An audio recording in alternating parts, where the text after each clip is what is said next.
جو کہ چلنے کی کوشش ہو رہی ہے، اور اس کا تمام تر جو الزام ہے ظاہر ہے وہ اسٹیبلشمنٹ پر آ رہا ہے۔ ایک طرف جو امپورٹڈ حکومت ہے وہ اپنے طور پر ہتھ کنڈے استعمال کر رہی ہے، انتقامی کارروائیاں، جیسے رانا ثناء اللہ نے 25 مئی کو ایک بھرپور قسم کی مداحمت کی۔ اب اس کے اندر جو ایم این ایز ہیں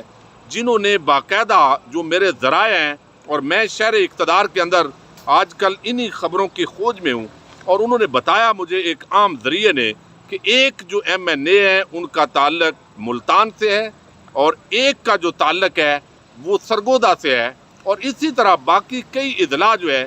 وہاں پر بھی اس طرح کے ایم این ایز ہیں جن کو کہا گیا ہے کہ یہاں پر باقاعدہ طور پر جو ہے وہ آپ عمران خان کو چھوڑ دیں، لیکن ابھی تک یہ جو منصوبہ ہے یہ کامیابی نہیں مل سکی، اور اس کی ایک وجہ ہے چونکہ وہ لوگ خود کنفیوز ہیں، اور اس کی وجہ یہ ہے کہ عمران خان کی جو جس طریقے سے ان کو ہٹایا گیا شاید مس کیلکولیشن تھی، اور توقع تھی کہ عوام کے اندر زیادہ پذیرائی نہیں ملے گی اور ہم 8-10 دن کے اندر، ایک مہینے کے اندر ان کا صفایا کر دیں گے، تو وہ صفایا کامیاب نہیں ہوا۔ عوام کا اتنا رد عمل ہے لوٹوں کے خلاف کہ اب کوئی بندہ بھی پی ٹی آئی کو چھوڑ کر کسی اور پارٹی کی طرف نہیں جانا چاہتا، بلکہ ایک ایم این اے تو میرے ذریعے کو انہوں نے بتایا کہ بھئی ہم یہ مذاق کے طور پر انہوں نے تنزن کہا کہ ہم پی ٹی آئی کو چھوڑ کر کیا تحریک لبیک کی طرف چلے جائیں یا کچھ اور جماعتوں کی طرف، اور یہ ہمیں ادھر لے جانا چاہتے ہیں۔ تو یہ ہمارے لیے جو سیاستدان ہے وہ کہتے ہیں جب لوٹا بننے کا وقت تھا ہم اس وقت نہیں بنے، تو اب ہم جو خسارہ ہے خسارے کا سودا کیوں کریں۔ اب اسی طرح جو رانا ثناء اللہ ہے وہ پہلے بڑی باتیں کر رہے تھے اور جناب صلح صفائی کی، اور ایسے لگا، میں نے آپ کو بتایا کہ شاید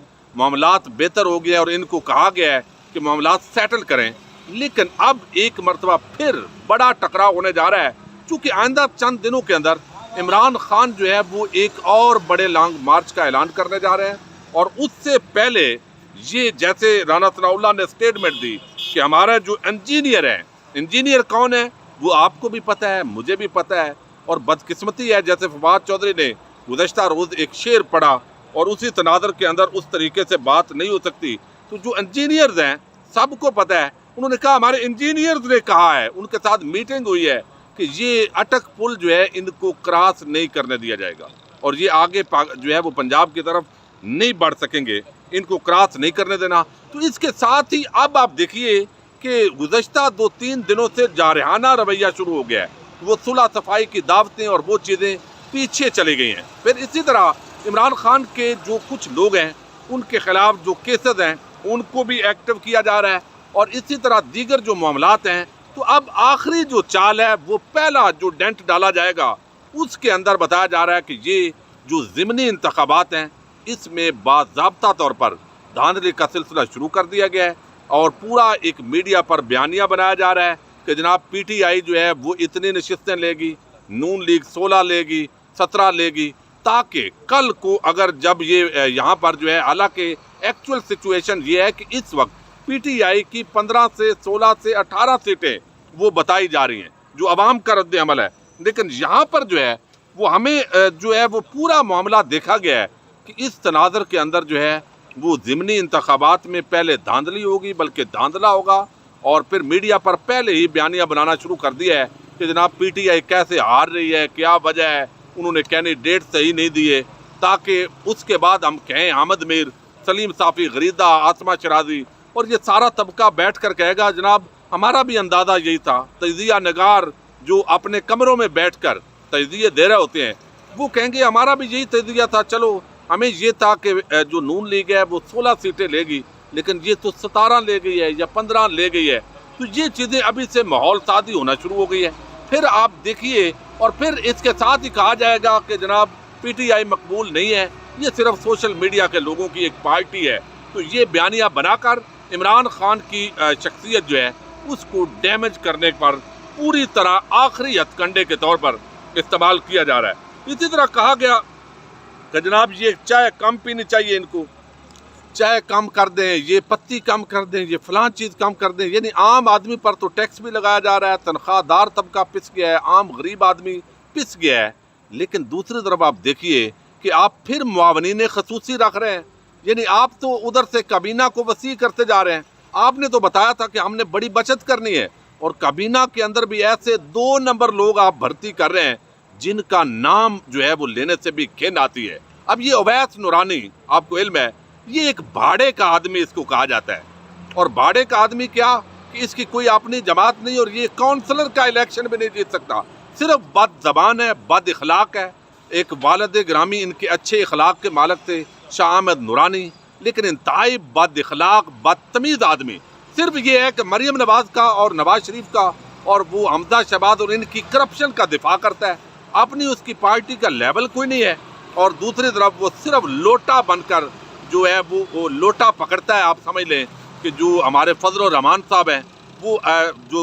یعنی سنی فیکٹر ہے بریلوی، ان کو قابو کرنے کے لیے وہ صرف کھانے پر اس نے رکھا ہوا ہے، یعنی وہ اگر اس کو آپ مٹن کڑھائی کھلا دیں، کوئی شنواری کا بندوبست کر دیں، میں بھی شنواری پر ہی بیٹھا ہوں، ہمارے دوست ہیں حافظ عظیم صاحب، تو وہ یہاں پر جو ہے وہ ان کو بٹھائیں اور پھر جو ہے اس مولوی سے جو مرضی ہے عمران خان کے خلاف بکواس کرائیں۔ کبھی وہ ڈاکٹر طاہر القادری کو گالیاں دیتا تھا، کبھی وہ جو ہے وہ خادم رضوی کو، کبھی وہ آگے، یعنی سب کو جو فضل الرحمان نے کہا اسی پر اس نے عمل درآمد کرنا ہے۔ ایک طرف آپ کہہ رہے ہیں کہ قربانی قوم دے 2 کپ کی جگہ پر 1 کپ پیے، اور پھر آپ یہاں مدعے کریں گے، وہ وزیر کے برابر سٹیٹس ہوگا، پروٹوکول ہوگا، گاڑیاں ہوں گی، اور موج کرے گا وہ مولوی جو ہے 2 ٹکے کا آدمی جو ہے۔ اس طرح کے لوگوں کو آپ وزیر بناتے ہیں، اور اسی طرح جو ہے وہ آپ مشیر بناتے ہیں۔ آج 3 معاونین خصوصی جو ہے وہ بنایا ہے، کابینہ کے ٹوٹل 55